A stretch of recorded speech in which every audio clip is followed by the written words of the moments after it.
po talaga yung itsura ng phone ko. So kung titignan ninyo, siya ay may 1 GHz na dual core, Mali 4 GPU siya, 512 megabytes of RAM, hindi gigabyte ha. At may 4 GB na internal memory at pwede mo siya expandable up to 32 GB. Dual SIM siya at ito yung na camera niya. Yan po yung cellphone ko. Ang liit lang yan, as in. Talagang parang ganyan lang ata siya. Diyos ko. At lumabas siya noong April 2014. Yeah, yun siya. Ewan ko meron pa nagbebenta nito. Parang feeling ko wala na nagbebenta nito eh. Yeah, wala na. I doubt na meron pa yun dahil wala eh. It's been a while na eh. Okay, so nung makita na natin yung unang device na ginagamit ko, ano naman yung mic? Punta lang po kayo sa Christian page 500 subs at makikita nyo yung mic na gamit ko. So ito, kung titignan ninyo, ayan po yung mic na gamit ko. Ano sabi ko dito?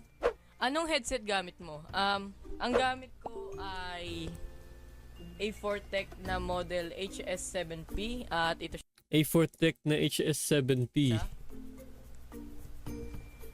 Yan ang itsura niya. So, binili ko lang ito last year. Okay. So, ito po yung headset ko noon. Ito po yung ginagamit kong headset na nagsisimula pa lang ako sa YouTube. At sa sobrang dami kong tinry na headset, ito lang yung headset na talagang nag-work talaga sa akin para makagawa ako ng content ko. And to be honest, kung iisipin ko yun, from this na headset na may mic to this, itong meron akong sariling mic stand na Rode NT1 na mahigit ilang libo to para magkaroon lang ako ng magandang sound quality.